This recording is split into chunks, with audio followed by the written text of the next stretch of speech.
Air France Flight 447 was a scheduled international flight from Rio de Janeiro to Paris that disappeared over the Atlantic Ocean on June 1, 2009.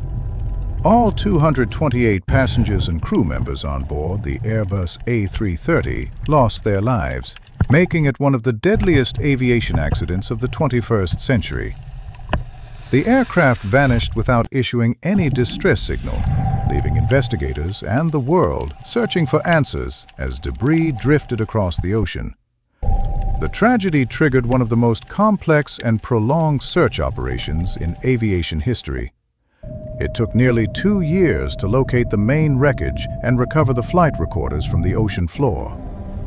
Only after analyzing the black boxes were investigators able to reconstruct the final minutes of the flight and reveal a combination of technical failures and human factor errors that led to the fatal loss of control. The crash of Flight 447 became a turning point for aviation safety, prompting global reforms in pilot training, cockpit procedures, and aircraft instrumentation. It remains a somber reminder of how multiple small failures can converge into a catastrophic event, and how vital continuous improvement in aviation safety truly is. Air France Flight 447 departed Rio de Janeiro's Galeão International Airport on the evening of May 31, 2009 at 7:29 p.m. local time, bound for Paris Charles de Gaulle Airport. The Airbus A330-203 climbed smoothly to its cruising altitude of 35,000 feet as it headed northeast across the Atlantic. For the first several hours, the flight followed its expected route, maintaining normal communication with Brazilian air traffic control and transmitting routine data through the ACARS system. The weather along the early stages of the journey was typical for the region. Patches of thunderstorms, clusters of towering cumulonimbus clouds, and potential turbulence common in the Intertropical Convergence Zone, ITCZ. As the aircraft moved farther from the Brazilian coastline, it approached an area where radar coverage ends, leaving the flight effectively monitored only by automated position reports.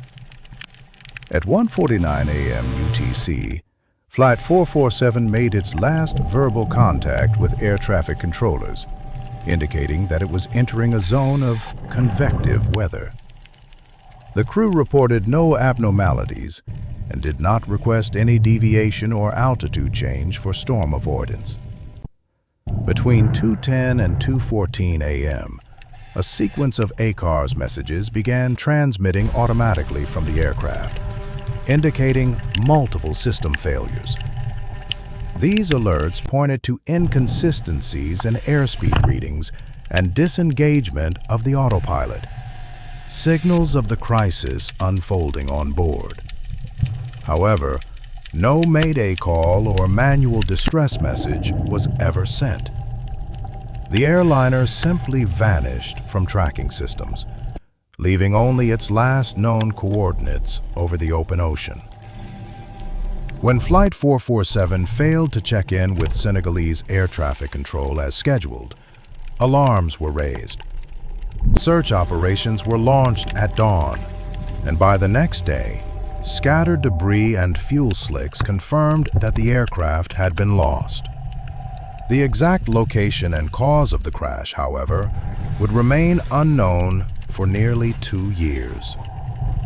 The aircraft operating Air France Flight 447 was an Airbus A330-203, one of the most widely used long-haul twin-engine wide-body airliners of its time. Delivered to Air France in 2005, the aircraft bore the registration number FGZ-CP and was a relatively young airframe with just under 4 years of service. The A330 family had an excellent safety record and was considered highly reliable, equipped with advanced flight control systems and extensive automation designed to reduce pilot workload during long-distance operations. Powered by 2 General Electric CF6-80E1 engines, The aircraft was capable of carrying more than 250 passengers on intercontinental routes with high fuel efficiency. It featured Airbus's signature fly-by-wire technology, a system in which pilot inputs are transmitted electronically rather than mechanically. This setup allowed the aircraft's computers to filter pilot commands, preventing maneuvers that could endanger the structure of the airplane. At the time of the accident, the Airbus A330 was regarded as a stable and trustworthy platform, even during challenging weather conditions often encountered on transatlantic flights. Routine maintenance records for FGZCP showed no major technical issues prior to departure. Ironically, it was not a structural failure or engine malfunction that brought down this advanced aircraft, but a combination of sensor malfunctions and human factor challenges that unfolded once the aircraft encountered severe conditions in the Central Atlantic. As Air France Flight 447 progressed along its transatlantic route, it entered the Intertropical Convergence Zone, ITCZ, a region notorious for highly unstable atmospheric conditions. The ITCZ is characterized by intense convective weather, towering cumulonimbus clouds, severe turbulence, and rapidly shifting wind patterns. These conditions are created by the collision of moist air masses from the northern and southern hemispheres, often generating powerful thunderstorms that rise tens of thousands of feet into the atmosphere. On the night of the accident, meteorological data indicated the presence of several active storm cells directly along the aircraft's planned path. While such weather patterns are common in the ITCZ, they require careful navigation, as they can conceal strong updrafts, downdrafts, hail, and supercooled water droplets. Pilots routinely use radar to avoid the most dangerous formations, but the system can sometimes be limited in accurately depicting the severity of distant or vertically developed storm clouds. Flight 447's crew had been aware of the presence of thunderstorms ahead, but did not report any extreme concern or request alternative routing. The aircraft entered an area filled with high-altitude ice crystals, conditions capable of disrupting key sensors, including the Pitot tubes responsible for measuring airspeed. The complex atmospheric environment set the stage for the cascading technical issues that would soon follow, highlighting the unpredictable and hazardous nature of flying through the ITCZ at night. One of the pivotal technical factors in the crash of Air France Flight 447 was the temporary obstruction of the aircraft's Pitot tubes, small externally mounted sensors that measure airspeed. As the Airbus A330 entered a region filled with high-altitude ice crystals, the Pitot tubes began to accumulate ice. Although aircraft are designed to manage typical icing, the specific weather conditions that night involved unusually fine, supercooled ice particles capable of overwhelming the heating elements meant to keep the sensors clear. When the Pitot tubes iced over, they began transmitting contradictory and unreliable airspeed data to the aircraft's computers. This inconsistency triggered the disengagement of the autopilot and autothrottle, shifting the aircraft into a degraded control mode that required manual flying. Such transitions are rare at cruising altitude, especially at night and in turbulence, making the situation inherently challenging even for experienced pilots. As the flight control computers reacted to the false airspeed data, multiple warning messages appeared in rapid succession, adding to the confusion in the cockpit. The sudden loss of automation combined with conflicting information from key instruments created a high-stress, high-workload environment. This technical malfunction marked the beginning of the chain of events that ultimately led to the crew's loss of situational awareness and the aircraft's deviation from safe flight parameters. Once the autopilot disconnected due to unreliable airspeed readings, The pilots of Flight 447 were suddenly thrust into a demanding manual flying situation at high altitude, in darkness, and amid turbulent weather. Almost immediately, the relief first officer, who was at the controls, made a critical mistake. He pulled back on the side stick, causing the aircraft to pitch upward. This action led the aircraft to climb rapidly and lose valuable airspeed, a dangerous combination at cruising altitude, where the aerodynamic margin between safe flight and stall is very narrow. With the unreliable instrument indications and the barrage of alarms, the cockpit quickly became a high-stress environment. The pilots struggled to interpret the situation correctly. Despite multiple stall warnings sounding, the crew seemingly did not recognize that the aircraft had entered an aerodynamic stall, a condition in which the wings no longer generate sufficient lift. Instead of pushing the nose down, the standard recovery procedure, they continued to apply nose-up inputs, worsening the stall.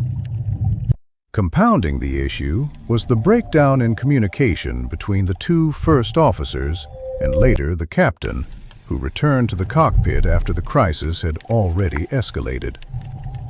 The lack of coordination, misunderstandings about the aircraft's actual state, and the contradictory instrument indications prevented the crew from regaining control. Ultimately, their improper control inputs locked the aircraft in a deep stall from which it never recovered. The search for Air France Flight 447 became one of the most challenging and prolonged recovery operations in aviation history. The aircraft disappeared over a remote section of the Atlantic Ocean, far from land and outside radar coverage, with the ocean floor plunging to depths of nearly 4,000 meters. In the days following the crash, search teams from Brazil, France, and other nations deployed aircraft, ships, and helicopters to scan the surface for debris. Within a week, floating wreckage and bodies were located, confirming the crash site's general region. However, the vast underwater search area made locating the main wreckage extremely difficult.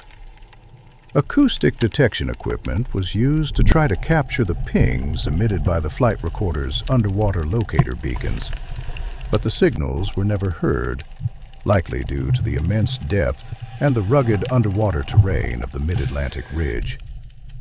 After several months, the initial search was suspended without success. In subsequent years, new search phases were launched using advanced deep-water sonar technology, robotic submersibles, and autonomous underwater vehicles, AUVs. It was not until April 2011, nearly 2 years after the crash, that the wreckage was finally discovered on the ocean floor. Shortly after, both the cockpit voice recorder and flight data recorder were recovered, allowing investigators to reconstruct the final minutes of the flight and uncover the causes of the tragedy. The official investigation into the crash of Air France Flight 447, led by the French Bureau of Inquiry and Analysis, BEA, revealed that the accident resulted from a complex interplay of technical malfunctions and human factor errors. Central to the findings was the temporary obstruction of the Pitot tubes, which triggered the loss of reliable airspeed indications and led to the disengagement of key automated flight systems. Although this malfunction was serious, it was expected to be manageable, as aircraft are designed to remain controllable under such circumstances. However, investigators discovered that the flight crew did not respond appropriately to the situation. When the autopilot disconnected, the pilots provided incorrect manual inputs, causing the aircraft to enter an aerodynamic stall. Despite repeated stall warnings and cues from the aircraft's behavior, the crew failed to recognize the condition. This indicated shortcomings in training particularly regarding high-altitude manual flying and stall recovery procedures. The BEA also highlighted communication breakdowns within the cockpit. The captain was not present during the initial onset of the malfunction, and upon returning, struggled to fully understand the aircraft's state.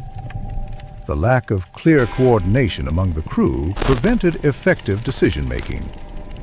Ultimately, the investigation concluded that the tragedy was not caused by a single failure, but by a chain of events where automation dependency, insufficient training, and system design vulnerabilities converged with devastating consequences.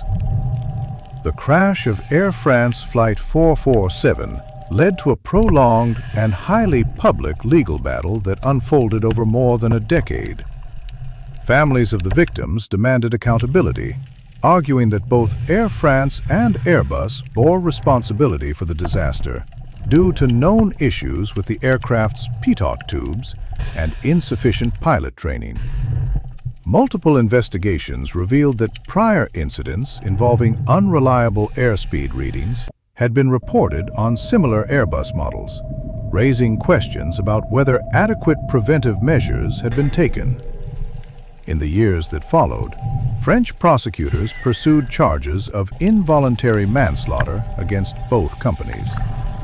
The case centered on whether Air France had properly prepared its pilots to handle high-altitude emergencies, and whether Airbus had acted swiftly enough to address the known vulnerabilities in the Pitot tube design. Both companies denied wrongdoing, maintaining that the crash resulted from an unforeseen combination of factors, and that no single issue was sufficient to have predicted the tragedy.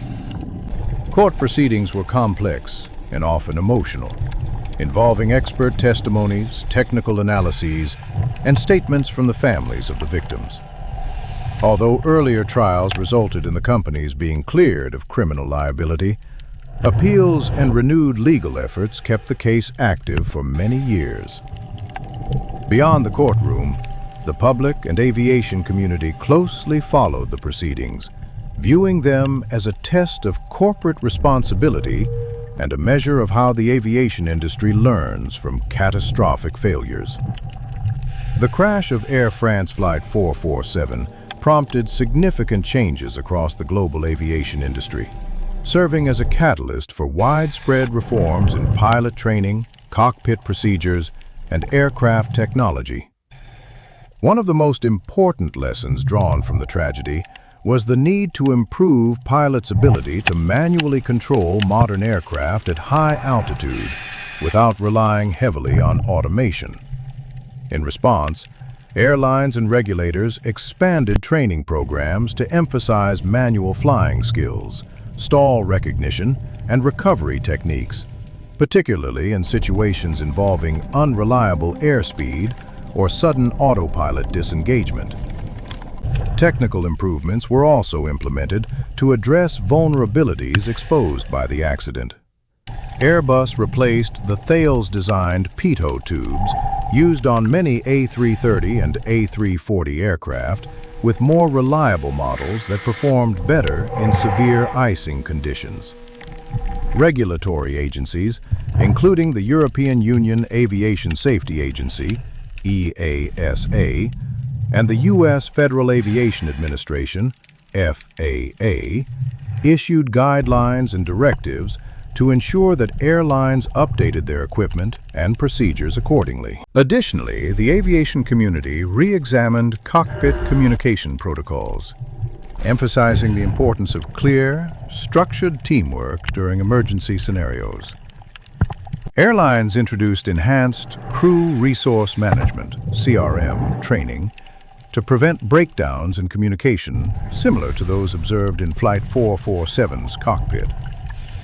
Overall, the lessons learned from the tragedy contributed to building a safer, more resilient global aviation system, one better prepared to prevent similar accidents in the future.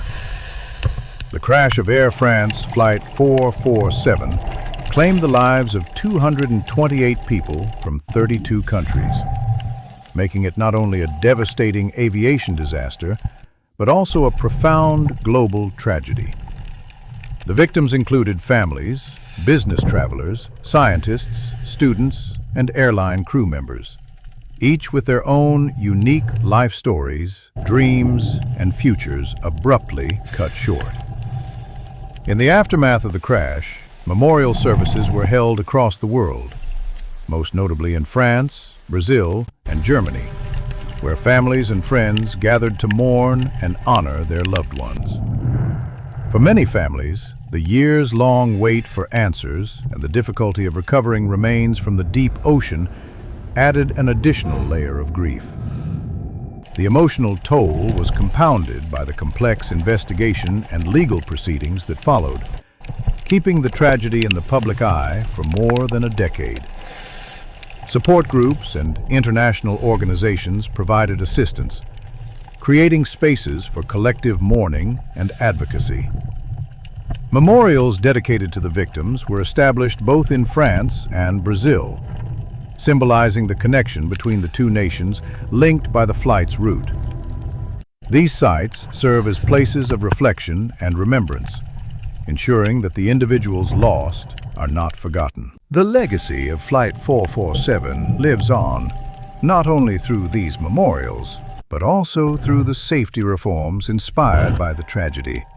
Changes that aim to protect future passengers and honor those who were lost by making aviation safer for generations to come. The tragedy of Air France Flight 447 stands as a powerful reminder of the complexity of modern aviation and the delicate balance between technology, human performance, and the natural environment. What began as a routine overnight transatlantic journey ended in one of the most perplexing and devastating aviation disasters of the 21st century. The accident exposed vulnerabilities not only in aircraft systems, but also in pilot training, cockpit communication, and the industry's reliance on automation. It demonstrated how a chain of seemingly manageable issues, icing of sensors, loss of autopilot, misinterpretation of data, and breakdowns in teamwork can escalate into a fatal sequence when not addressed quickly and correctly. Yet the legacy of Flight 447 is not defined solely by the tragedy. The extensive investigation and global response sparked significant advances in aviation safety. Improvements in instrument design, new regulatory standards, enhanced pilot training, and deeper emphasis on CRM procedures emerged directly from the lessons learned. These changes continue to influence how pilots are trained and how aircraft are engineered, making the skies safer for millions of passengers worldwide. Most importantly, the memory of the 228 victims endures. Their stories and the lessons drawn from this disaster ensure that their loss has led to meaningful progress that honors their lives by helping to prevent similar tragedies in the future.